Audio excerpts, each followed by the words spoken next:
If you've ever buckled a seatbelt at 30,000 feet, if you've ever stared out of that tiny window and wondered who's really in control of the skies, it isn't just flight, it's power, it's politics, it's pressure sealed in steel.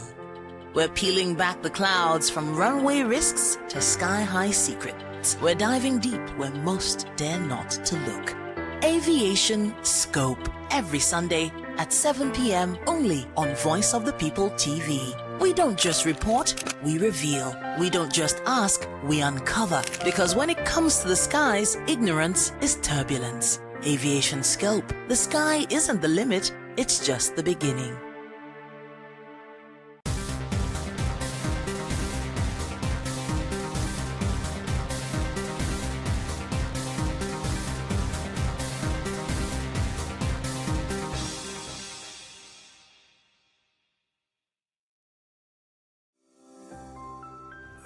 VOP TV.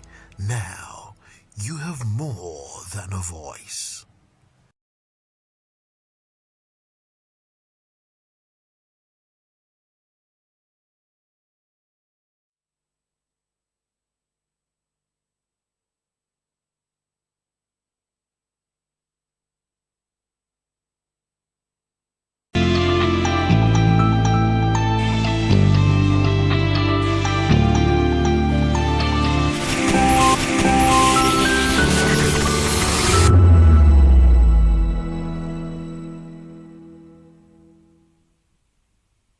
This is African News on Voice of the People Television, where we don't just bring you the news, we bring you Africa's heartbeats, the policies that shapes our world, and the economy that determines our future.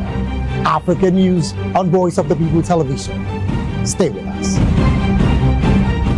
Voice of the People, you can hear me now. My name is Patrick Doyle, and I wish that you continue to echo the voices of the people. Big up VOP TV. My name is Suibifa Dokobo. Please keep watching VOP TV. Hi, my name is Kwekumali Ikena Onyekwena, and I am with the Voice of the People TV. Now, if you're looking for the veritable channel for information, politics, robust discussions, you don't need to go far. VOP has you. VOP will always have you. Thank you. Hi, my name is Patrick Diabwa, aka Ibani Chuka. I'm about the Eagle King, and you are watching VOP TV.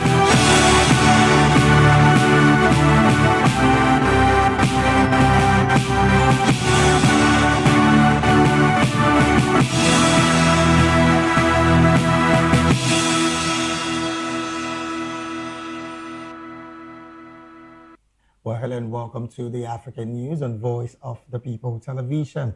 I am David Edwin. Before we begin the news, we would urge you to kindly visit our website, www.vop.ng, for fresh and trending news stories. We begin the African News from the story where Ecowas has ordered a 25% reduction in regional airfares starting January 2026. The directive affects passenger and security charges on all flights within West Africa. The decision follows concerns that West Africa is the world's most expensive region to fly from. National government will work with Ecowas to remove all taxes and ensure compliance. The policy aims to make regional travel more affordable and accessible. It also seeks to promote greater integration across West African skies. Central and Western Africa accounted for 18.5% of Africa's air traffic in the first quarter of 2025. ECOWAS says this move will help transform the region into a corridor of connectivity and opportunity. Moving on to other stories, a French court has just delivered a landmark ruling handling former Democratic Republic of Congo's rebel leader Roger Lumbala 30 years in prison. This conviction is for complicity in terrible crimes against humanity committed between 2002 and 2003. Prosecutors successfully proved that Lumbala's forces were responsible for widespread violence, including killings, torture, and mass rape of civilians populations. It's a huge step towards justice for the many victims who testify about years of suffering. The trial was possible thanks to France's universal jurisdiction laws, which permits national courts to prosecute serious international crimes committed anywhere in the world.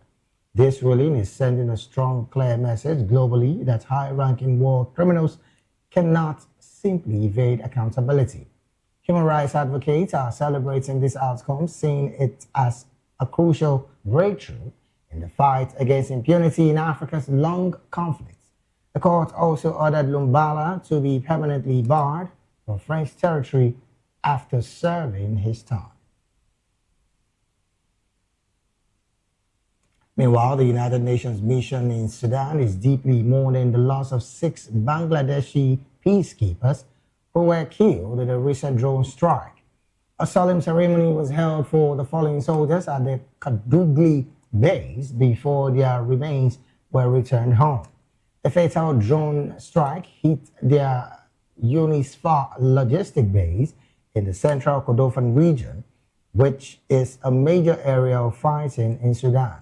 The UN Secretary General has strongly condemned the attack, warning that targeted peacekeepers may constitute a war crime under international law. The Sudanese military quickly blamed the Paramilitary Rapid Support Forces, that's the RSF, for the attack, accusing them of using drones to target the UN facility. However, the RSF, who have been at war with the army for over 2 years, has not yet issued any official comment on the tragic incident. These Bangladeshi troops were serving in the UNISFA force, which has been deployed since 2011 to maintain stability in Abyei, an oil-rich region disputed by both Sudan and South Sudan. The UN is demanding full accountability for this horrific act against its personnel. Moving on, the M23 rebels group says it has captured several hundred Burundian soldiers during its latest massive offensive in Eastern Democratic Republic of Congo. This claim comes days after M23 entered the strategic border town of Uvira, greatly increasing regional tension. This offensive directly violates the recently signed Washington Accord, a peace deal affirmed by Congo and Rwanda only last week. U.S. Secretary of State Marco Rubio vowed the United States would take action after condemning Rwanda's support for the M23 rebels as a clear violation. A rebel official, Patrick Busu Bwa-Ngwi, stated that M23 intends to return the captured Burundian soldiers to their home countries. However, he demanded that Burundi must first send an official request and that all Burundian forces leave Congolese territory permanently. The insurgents are pushing their influence further, forcing the Congolese military to withdraw from areas south of Uvira. M23 has now threatened to push all the way south into Katanga province, which is incredibly rich in valuable cobalt and copper deposits. Still talking M23 rebels, the rebel coalition operating under the Alliance Fleuve Congo, that's the AFC, has announced a conditional withdrawal of its fighters from the strategic city of Uvira in eastern Congo. This significant move follows intense pressure from international partners, including the United States, urging all groups to honor recent peace agreements. The M23 characterized the pullback as a trust-building measure intended to support ongoing peace negotiations within the Doha peace framework. The group wants this decision to strengthen dialogue and help revitalize the stalled peace talks with Congolese authorities. Uvira became a major flashpoint after the M23's capture of the city, which openly defied an earlier U.S.-mediated agreement signed by the presidents of Congo and Rwanda.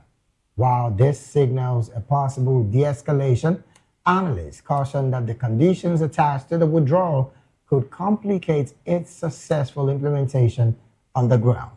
The situation in Eastern DRC is unfortunately still highly volatile despite their withdrawal announcement. Humanitarian concerns for the displaced civilians and broader regional security risk persist as high-stake negotiations continue between the warring parties. Moving on to other stories, the government of South Sudan has grounded 4 aircraft registered under the United Nations mission UNMISS due to serious security concerns. Authorities allege these planes, were being used for unauthorized surveillance and illegal smuggling activities.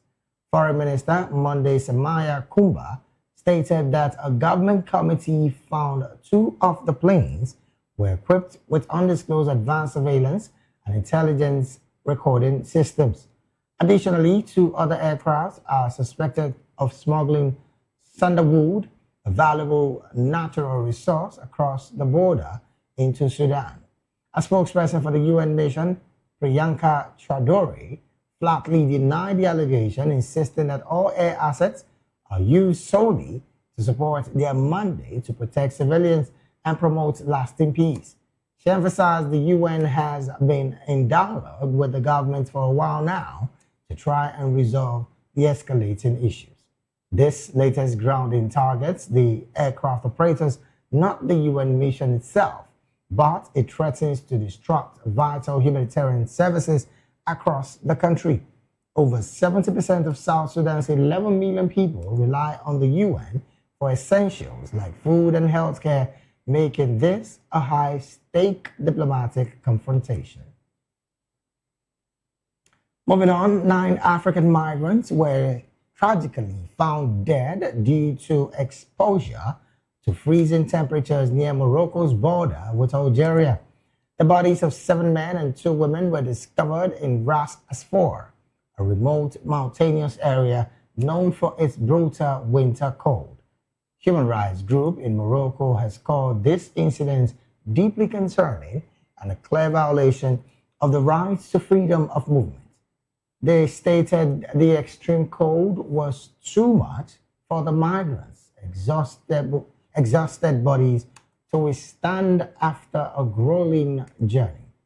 North African remains a difficult transit point for thousands of migrants trying to reach Europe, often via Spain's enclave like Ceuta and Melilla, or the dangerous Atlantic route.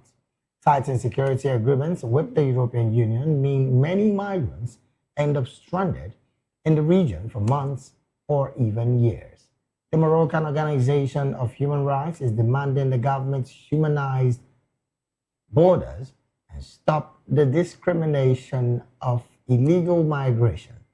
They are also advocating for a formal mechanism to track missing migrants to try and prevent similar tragedies in the future.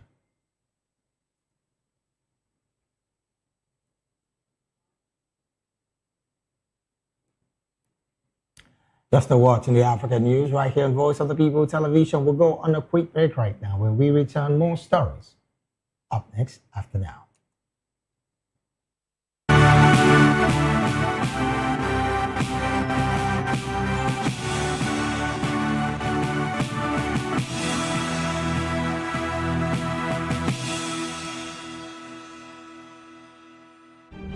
In a world where power shifts with every headlines, news breaks and events happens, we bring you unbiased and explicit information on politics, economy, and state of the nation. We break down the chaos. Facts, not fluff. Truth, not spin. We discuss not just politics, but a glimpse into the future. Voice of the People Television. Now you have more than a voice. 2564 is coming up on Barney 9, right? The 2564 Atlantic Tower. What happens in the hush behind hangar doors? Who signs the papers that gamble with lives? Which truths were grounded before they even ever had wings? If you've ever buckled a seatbelt at 30,000 feet, if you've ever stared out of that tiny window and wondered who's really in control of the skies, it isn't just flight, it's power, it's politics, it's pressure sealed in steel. We're peeling back the clouds from runway risks to sky-high secrets. We're diving deep where most dare not to look. Aviation Scope, every Sunday at 7 p.m. only on Voice of the People TV. We don't just report, we reveal. We don't just ask, we uncover. Because when it comes to the skies, ignorance is turbulence. Aviation scope. The sky isn't the limit, it's just the beginning.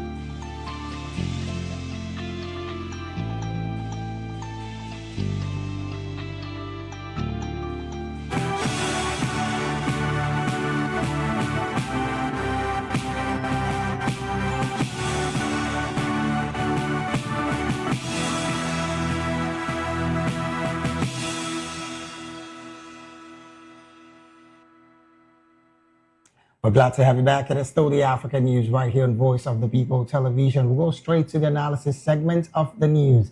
And joining us now to make sense of these stories and more is Barrister Darlington Agumor. Barrister Darlington is a legal practitioner right here in Nigeria and also a political and public affairs commentator and analyst. Barrister, a very good afternoon to you, sir. Good afternoon, David. How are you doing? I'm fine, very well, thank you. How are you doing as well, Barrister? I'm okay. Well, Barrister, let's start off with a situation somewhere around Morocco and the border to Algeria, where 9 African migrants were tragically found dead due to exposure to freezing temperatures. Now, interestingly, these persons were found near the Morocco border with Algeria. The bodies of 7 men and 2 women were discovered in Ras Asfor, a remote mountainous area known for its brutal winter cold. Now, in a time like this, Barrister, how can this level of casualties be reduced to its barest minimum, knowing for a fact that Africans see the border of Morocco and, of course, Algeria to wanting to get to Europe consistently? As long as there is bad leadership in Africa, as long as there is poverty in Africa, people will always struggle to go for greener pastures. Should we blame this to bad leadership, Barrister? Because there are other ways. Should we blame this to bad leadership in these countries? Because there are other ways they can travel. Most of them don't have the money to travel legally. So why not work for the money, Barrister, rather than go through this very dangerous path?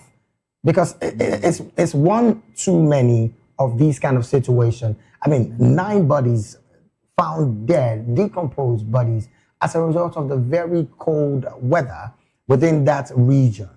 How much of these should continue?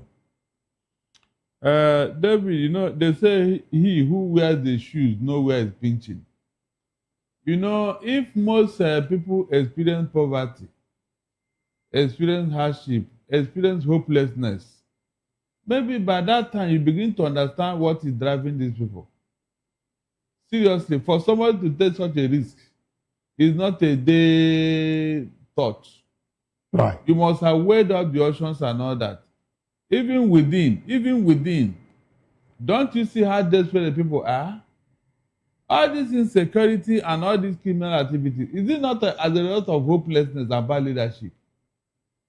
There are look, whenever there is bad leadership, a lot of things follow it. Bad leadership, corruption, bedeviling Africa is the reason why most African youths are taking that risk. You are talking of work. Where is the work? Where is the work? In fact, the work you are talking about is illegal activities or prostitution or all manner of things. You can't get a decent job without connection. And so, if you don't have connection, you're on your own. So some people prefer, let me even take the risk and die in Europe than to die in Africa. That's just the thing. It's not everybody that have that endurance threshold. It's not everybody. Some of us will say, okay, No matter how it is, let me just be struggling. Let me just, But some people, they don't have that patience. They are not ready to, for them, it is either they get rich or it's either they die or they get rich trying. That's just their own principle. So with that kind of situation, Barrister, this again is a personal choice on the part of these Africans. But on the part of governments, let's start off with the government of Morocco. They have clearly said that at this point, they will be having more stricter border control policies. So can this even help? It will not. They are just wasting their time. It will not. You need to see how desperate these African youths are to survive. When you are talking of working, that you are talking of a work that can even sustain you and sustain a family. For this youth, there is no hope of even getting married, not to talk of adding a family to yourself. These are the things that are driving them. You see a man of 50 years not getting married, and you say, what is wrong with you, my friend?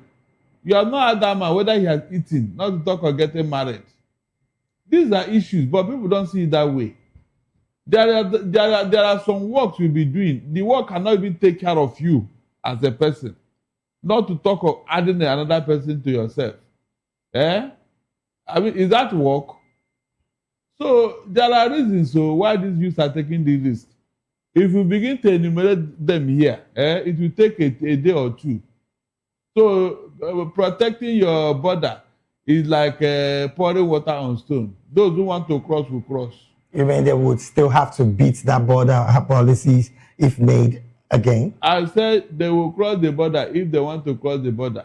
Now, nothing can stop a determined mind. Barrister, let's look at the economic implication of these young Africans leaving the shores of Africa for Europe. And basically, like you did say earlier, there are no major jobs that are going there to do.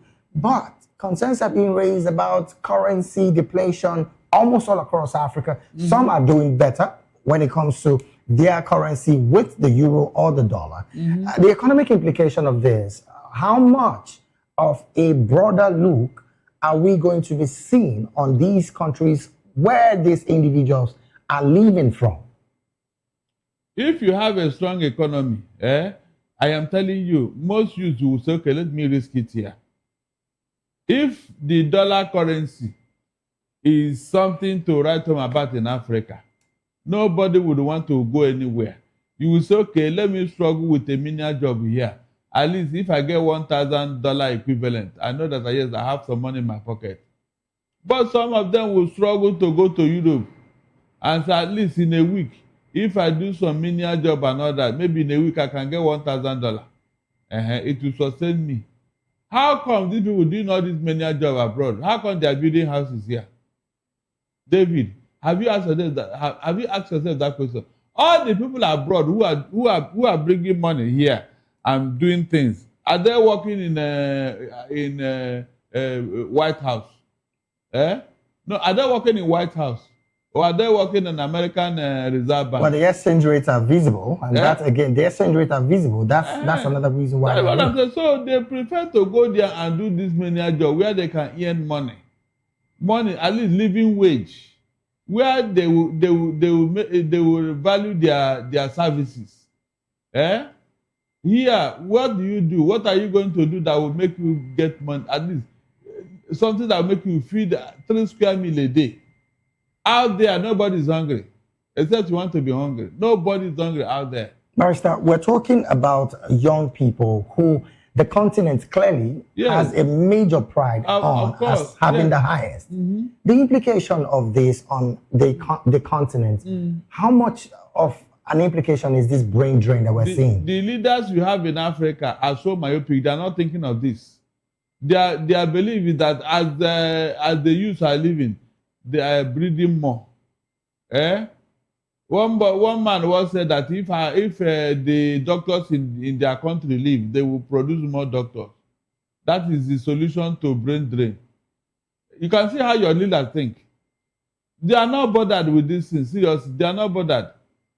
The money they would have used to better things here, they used to train their children. Like one man was paying $5 million for his children schooling in Switzerland. Do the exchange rate $5 million for 4 children in a Swiss school. So that kind of person, is he thinking of the African youth or Nigerian youth? But then again, Barrister, when you're talking about this leadership within Africa, they also have legislators who are elected, not imposed by anybody. They were elected by the people, Barrister. David, when you say elected, please, like your Nigerian situation, all your legislators, were they elected or appointed? But they were elected, or selected. You said they were what? Were they not elected? They were elected, Barrister. You are the one that elected them, Abi. Your vote to counted, Abi. No, you were the one that elected them, David. Don't be sincere to yourself. Are you sure that all the people in that National Assembly were all elected? David, please. Well, Barrister, concerns really are being raised about the fact that the oversight functions of these legislators is crippling the entire continent, because we see quite a number of these legislators consistently give a rubber stamp policy decision to the executive. How much of these should the African populace consistently take in?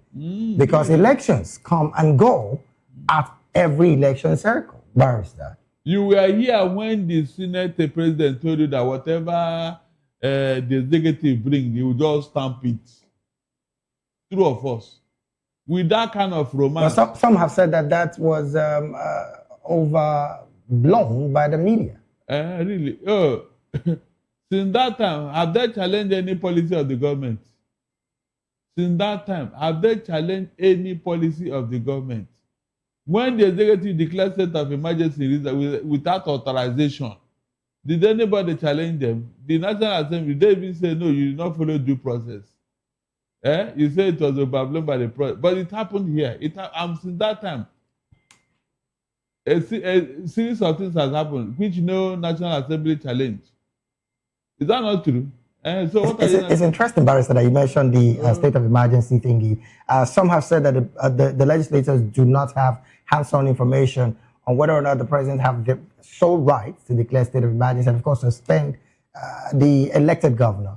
Is that a possibility that they also do not have hands-on information on whether or not the president was right or wrong by suspending an elected governor? Are they living in the moon? As you say, information on what? They are living in this country. They should know. They are in fact, members of that constituency are all in that National Assembly. So if there is any information, they should get it first hand from home. Is that not true? If there's any problem from where they are coming from, they should even know before the president. So what is that information that they were not aware as to start debating whether there should be state of emergency or not? We are not saying the power is not there, 305, yes, it's there, but you follow due process. The governor and the state assembly had to make a request. That is why they are there. But on your own, all the way from Abuja, you took decision on what is going on in Rivers State without the people knowing. So what is the essence of the state assembly and the governor when you can now hijack their power on your own without any input from them? There's no need for them to be there. Anyways, Barrister, interestingly, that particular conversation is still ongoing. But let's move to another conversation, still within the corridors of Africa. Barrister, as it stands, hundreds of soldiers have been captured, according to the M23 rebels. And they have clearly said that about 700 Burundian soldiers have been captured during its latest massive offensive in the eastern DRC. Well, the claims of the M23 rebels came after the strategic, of course, capturing of Uvira, another eastern part of the DRC. Barrister, just some few days ago, Rwandan government did say that the Burundian government the Burundian government have sent about 20,000 Burundian soldiers into the DRC to help fight against the M23 rebels. That's a statement accredited to the government of Rwanda as it stands right now. M23 rebels have said they've captured about 700 of Burundian soldiers, and they will clearly be returning them to their country should the Burundian government write to them to requesting for them to come. What's your position with this story, Barrister? Look, the way things are going, very soon, terrorists and rebels will be controlling the entire African space. I'm not joking. Very, very soon, because of some useless leaders we have in Africa, terrorists will now be in charge of African states. Was it not yesterday that Donald Trump made the peace with these people and just last week? Just last week. So what is going on now? Did I not tell you that this thing will not stand? Did I not tell you? Why is that peace accord not finding? Because how do you make peace with terrorists? They don't look. Terrorists, they are never satisfied. Terrorists, you don't make peace with them. That peace will never last. I don't know how long I will say this. African leaders don't make peace with rebels or whatever they call them. They are never satisfied. They will always ask for more. Barrister, some quarters have said that Donald Trump did not tackle the root cause of the problem. That situation. Yes, I said it here. But rather, he's interested in the mineral resources in the. Is that what it is right now? Of course. If people can kill yourself. Let me do my business. That's what they are doing in that DRC. That's what they are doing. All of them. Well, interestingly, Barrister, the Secretary of State in the U.S., I'm talking about Marco Rubio, has said that tough sanctions would be given to anyone who violates the peace accord that was signed in Washington. With that statement, Barrister, is there the possibility that warring factions, both from the part of the DRC and the M23 rebels, would sheathe the sword to a better peace accord deal? Those backing the rebels are not sincere. They are not sincere like Rwanda. That Paul Kagame, he had turned out to be something else all of a sudden. Is he not supposed to be telling this to M23 rebel, look, you should stop? What are they been fighting for? Whom are they fighting for? Somebody is behind what they are doing, and that is Paul Kagame. So why don't you tackle him? He signed this peace accord. Let them leave the DRC alone. Let them leave that country alone. Since the 1960s, that country has been in turmoil because of the mineral resources God gave them. That country has been in turmoil, serious turmoil. All manner of people from the Western world, they are all leeching on the mineral resources of that country.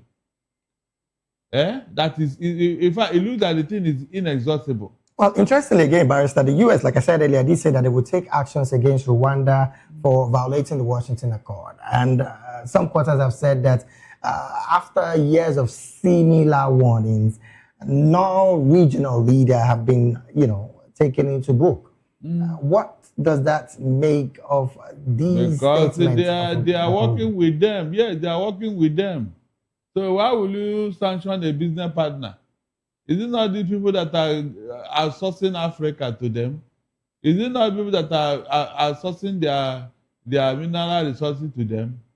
So why would you not sanction them? Now, Barrister, let's look at this situation holistically. As it stands, the M23 rebels have captured cities like Goma, Bukavu, Uvira, I think about 4 or 5 of them like that. Now, there they are still saying that the Burundian government sent their troops to fight against them. How much of an intel and how real can this situation be? In fact, the Rwandan government did say 20,000 Burundian soldiers. Is that even possible? Let's start from there.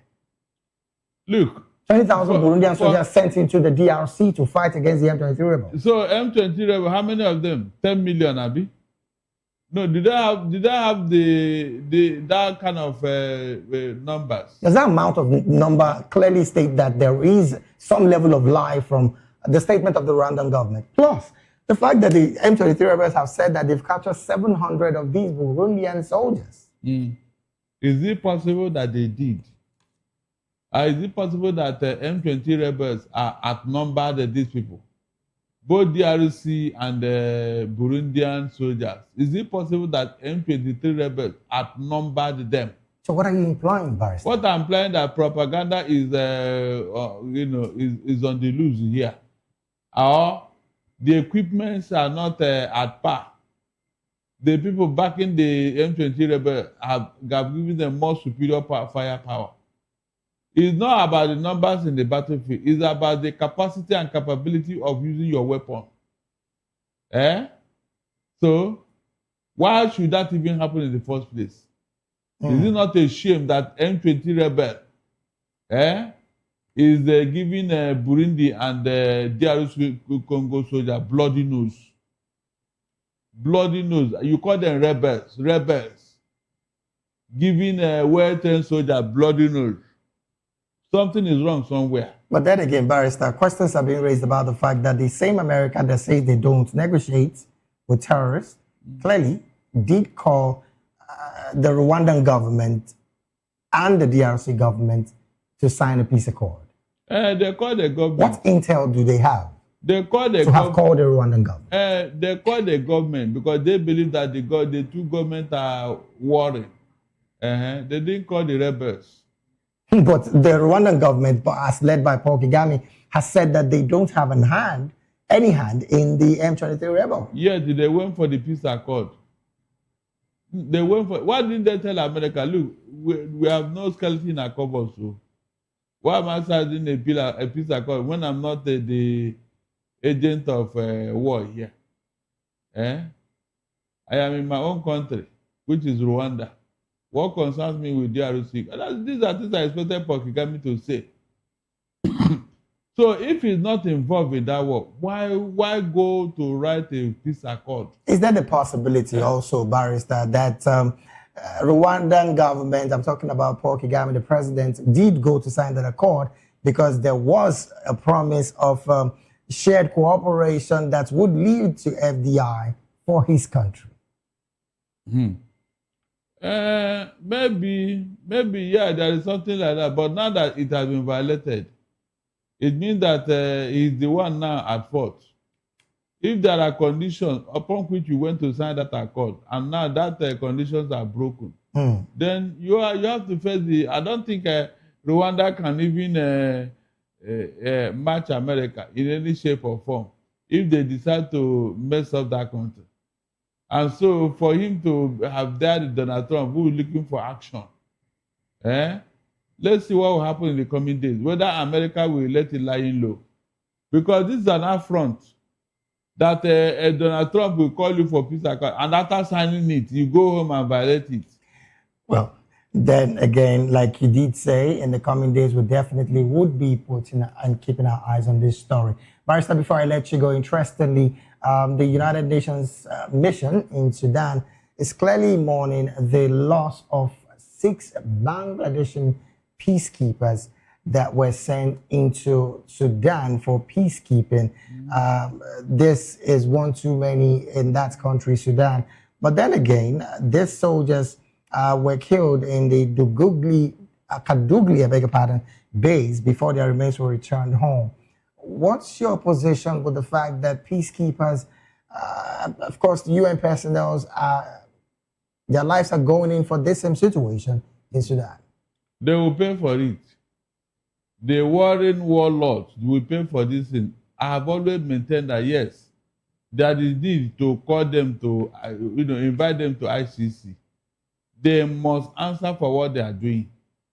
Like I've always said, this is a senseless war. I didn't see any overriding need for this war, except that some people are too foolish to understand the times we are in. The world has moved on. Nobody is interested in all this, killing of yourselves and all that. David, please tell me, when last did you hear that one country in Europe or America are fighting to kill themselves? Please tell me, when last did you hear such a thing? That one country, they are fighting in somewhere in Europe or America. And to think that, Barrister, the Sudanese army is blaming the RSF for using drones to hit the UN facility.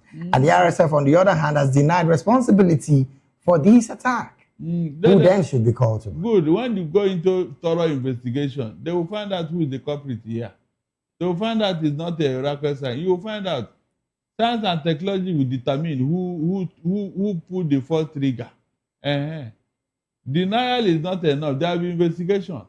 Yes, there will be investigation to find out what happened and who started it. Barrister, this is the greatest humanitarian crisis ever in the whole world. In the whole world, and it's still continuing. So how much of an institutional deficit do we have in Africa? And I'm talking on the part of the African Union, the Ecowas, the COSAFAs of this world. How much of an institutional decay are we having in Africa? Both AU, Ecowas, and other regional blocs, they are what? Toothless bulldog. They can't do a thing. They don't have the muscle to do anything. They don't have the muscle to call any of the member states to order. Muscles even sanctioning? Barrister? What would they do? Sanction who? Against who? When you sanction them, they will move over to other countries that will cooperate with them. When you sanction the Confederation of Sahel States, right? Are they not existing? Did they start doing business with other people that are cooperating with them? So sanction, if evidence have shown that sanctions don't help again. Russia has been given all manner of sanctions by America and Europe. Yet what happened? Is Russia not existing? Did you see Russia begging food, running to other countries? Did you see them? So sanction is no longer enough in today's world. Because you will always have friends who are ready to do business with you. That's the truth. Quite unfortunate that people are now becoming pawn for this level of propaganda in Africa. Well, we'll definitely keep our eyes on this conversation and most importantly, give you this news as they progress. And of course, that is the reason why we're here to give you that information. Wants a big thank you to Barrister. The unfortunate thing is that African leaders are not learning, David. They are not learning from the past mistakes they have made. More are still going into it. That means we are not learning. When you say more are still going into it, yes, what are you referring to? If you look at what happened before or what caused crisis in other countries, yes, are you not supposed to learn from it? So why are you now indulging in it? Well, the fact that talking of Nigeria, you see other countries, what caused problem in that country, yet you are now going into it with your full chest, thinking that nothing will happen. Can't you see it? With what other countries are going through about election, about politics and all that, are you not supposed to present good governance that will make all this grumbling, all this disaffection go away? Yet you are going into it. You want to gather all the power, B? Is that what democracy is all about? You want all the power to come to you. You have the power to do this, you have the power to do this, you have the power to do this. Is that not a call for problem? Tell me, is that not a call for problem? Oh, well, we really have to go because we're pressed for time. We want to say a big thank you to Barrister Darlington Agumo for being here on the analysis segment of the African News. Barrister Darlington is a legal practitioner right here in Nigeria and also a public and political affairs analyst and commentator. Once again, Barrister, thank you so very much for being here. It's my pleasure, David. We'll take a very short break right now. When we return, more stories on the African News will be up next. Please do stay with us.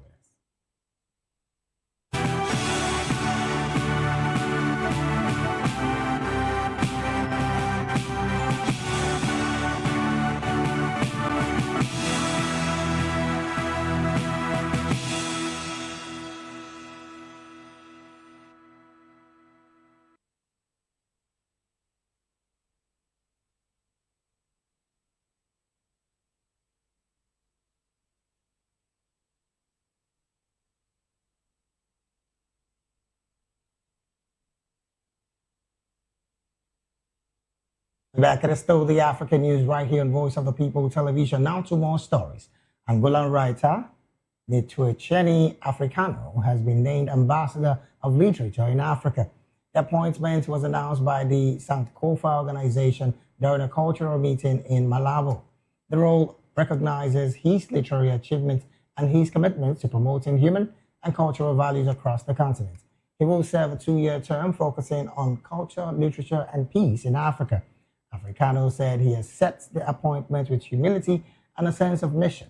He pledged to use literature to unite people, preserve memories, and promote dialogue and understanding. During his term, he will encourage reading, strengthen cultural cooperation among African countries, and act as a representative of African literary and cultural identity. Moving on, in the Aklak Islands of South Sudan, families survived by fishing and maintaining their homes on man-made islands. The heart sits along channels formed by the Nile in this vast swamp called Church in Dinka. Climate change is making life harder, with record-breaking floods reshaping the landscape. Researchers say higher rainfall and rising temperatures are causing permanent changes in the Sud wetland. The Aklak have adopted turning from cattle herding to fishing. Chief Makesh Kwani says building islands from grass and clay is a skill passed down through generations. This year, over 375,000 persons were displaced by flooding in South Sudan. Ayeng Deng Jout and her family work daily to expand their home, fighting rising water to protect their way of life.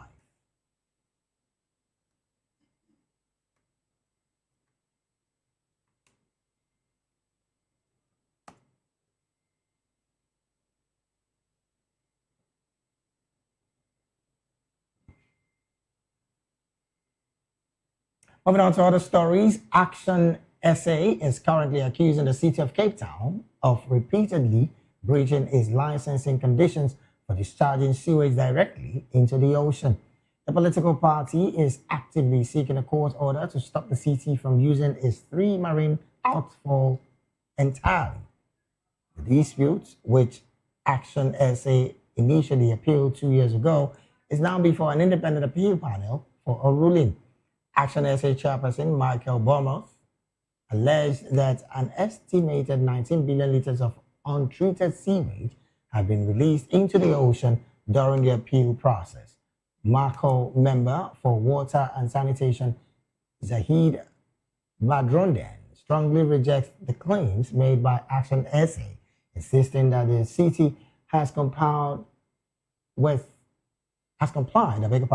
permit conditions.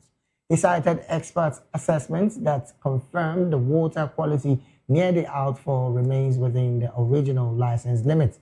The larger argument involved the city's long-term plan for waste disposal, challenging the use of marine outfall as the safest measure.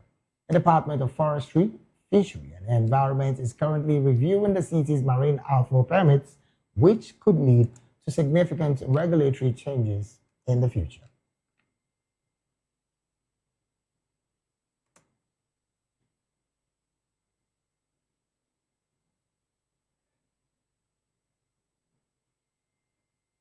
And from that story, we move straight to business. Uganda has announced plans to borrow a massive $608 million from international lenders to finance various infrastructural development projects. This total financing package is being secured from the Korea Export-Import Bank and South Africa's Rand Merchant Bank. According to a parliament document released today, the East African nation intends to acquire the majority of the loan, $448 million, from RMB. The remaining amounts will come from the Korea Export-Import Bank, though the government has not yet specified the exact project that will benefit. The country's ballooning public debt has reached $32.3 billion, an alarming 26.2% increase in the last 12 months to June. Analysts and the central bank are now voicing deep concerns that the high cost of servicing these debts is diverting essential resources away from crucial social services. The Ghana government is expected to formally request lawmakers later today to approve these new credit lines to access the funding. Despite the growing debt figures, the prospective crude oil producer continues to prioritize large-scale borrowing to support its infrastructural goals. Still talking business, South Africa has boosted coal exports to Israel after Colombia banned shipments in August. Exports from South Africa nearly doubled between September and November, making it Israel's top coal supplier. Colombia blocked coal over Gaza-related concerns, while South Africa continues shipments despite criticizing Israel at the International Court of Justice. Patrick Bond from the University of Johannesburg calls the situation profound hypocrisy. More than a dozen South African coal exporters have been supplying electricity-grade coal to Israel since 2023. South Africa's 2025 coal exports are set to be the highest since 2017, with its market share in Israel more than tripling from last year. Israel plans to stop using coal as a major power source by 2027. Officials say coal will remain a backup while natural gas becomes the main energy source. And to wrap up the African news, we go straight talking some sports. Egypt and Nigeria are set to face off in Cairo today for their last international friendly before the African Cup of Nations kicks off this Sunday. Kickoff is scheduled for 1800 hours GMT, 7 as a crucial final opportunity to fine-tune tactics and squad selection. Nigeria's coach, Eric Sikochel, is expected to field an experienced line up tonight to test new players in a competitive setting. Key stars like Victor Osimhen and winger Moses Simon are going to be missing the match, but will join the squad directly in Morocco afterwards. Seven-time AFCON champions Egypt trained on Monday and will travel immediately after the game to host nation Morocco to prepare for their Group B clashes. They are set to face off opponents in the group, including South Africa, Zimbabwe, and Angola. The full AFCON tournament begins on Sunday, December the 21st, and will run through until the final day in January the 18th, 2026, in Morocco. Nigeria's Group C campaign starts in December 23rd in Fez against Tanzania, with Egypt, while Egypt, opens against Zimbabwe on December the 22nd. And with that sports story, we've come to the end of African News right here on Voice of the People Television. Do well to subscribe to our YouTube channel. On YouTube, we're at Voice of the People TV, and on all other social media platforms, we are at VOP TV Live. Thank you so very much for being a part of this broadcast. I am David Edwin. Do have a good afternoon.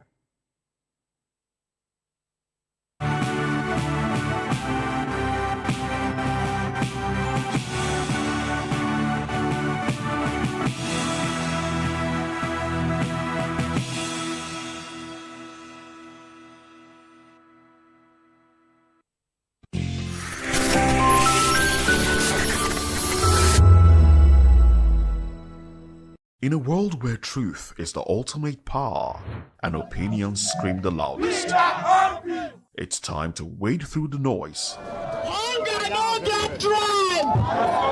Hunger no get religion! And scan the human interest and trending topics that matter. Stay tuned to The Issues, your plug to the stories making the buzz, from politics to science and technology, social justice, and more. Let's tackle the tough questions and expose the truth. The Issues on Voice of the People Television, Mondays to Fridays, 8 to 9 p.m. The Issues. Don't just react, understand.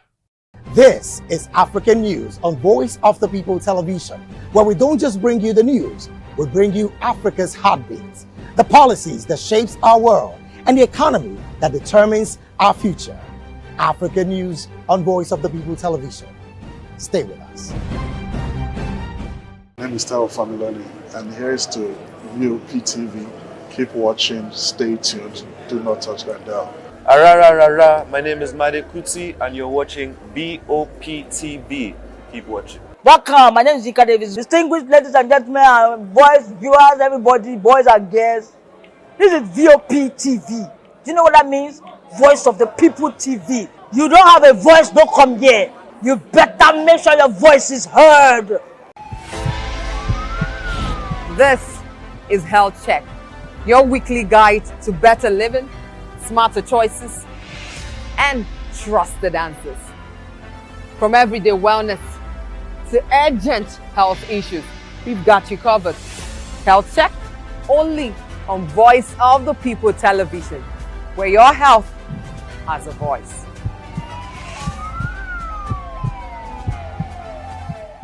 Good evening, Africa. My name is Mamakore, actor, model, producer, and I'm giving a big shout out to VOP TV, man. Keep watching.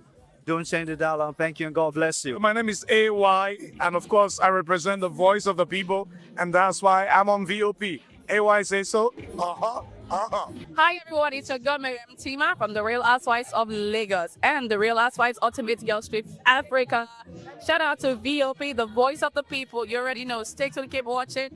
And don't forget, VOP is the best. Alright, hello, it's about that shaking the man fine back with Melanie Poppy Black Skin Boy. This is VOP TV. If you're not watching VOP, I don't know why you're watching. Maybe you're watching your weight.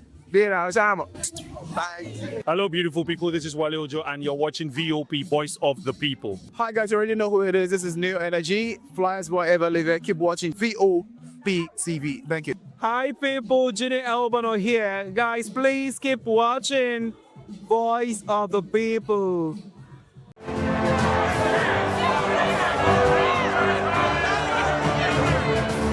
Do you want your voice to be heard? Do you know that you matter in the scheme of things? The People's Voice, the show where ordinary citizens take center stage as we discuss the biggest stories that affect you and I. With you in mind, we facilitate lively discussions, debates, and interviews on the topics that matter most to you and I. From social justice to economic empowerment, education to healthcare, governance, and more. Tackling tough topics and amplifying your voice. Join the conversation and make your voice count. The People's Voice. Make your voice count.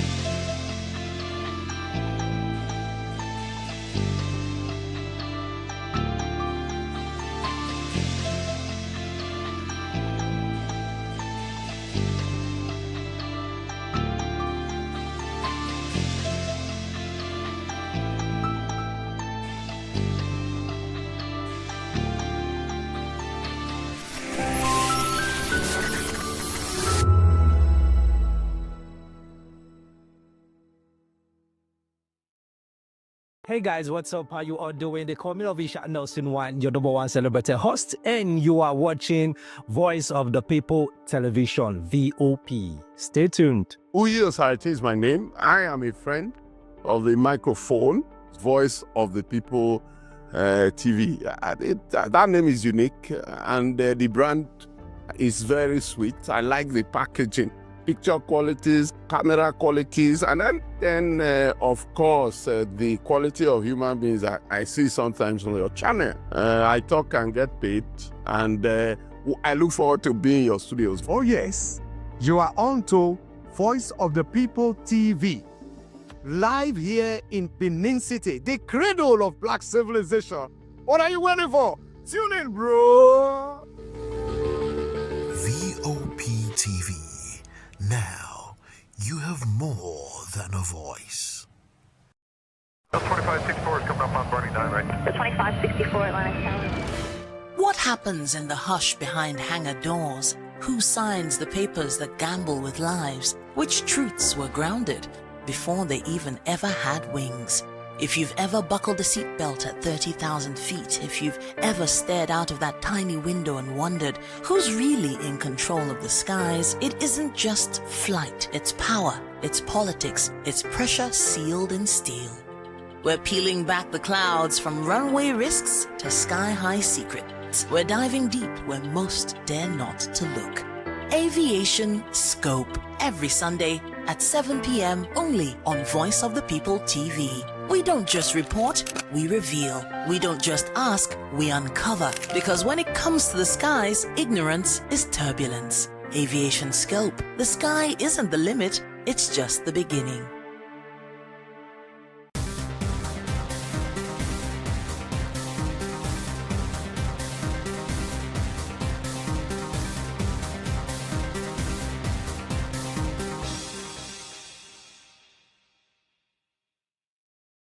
My name is Taro Familoni, and here's to VOP TV. Keep watching, stay tuned, do not touch that dial. Arararara, my name is Made Kuti and you're watching BOP TV. Keep watching. Welcome, my name is Zika Davis. Distinguished ladies and gentlemen, boys, viewers, everybody, boys and girls. This is VOP TV. Do you know what that means? Voice of the People TV. You don't have a voice, don't come here. You better make sure your voice is heard.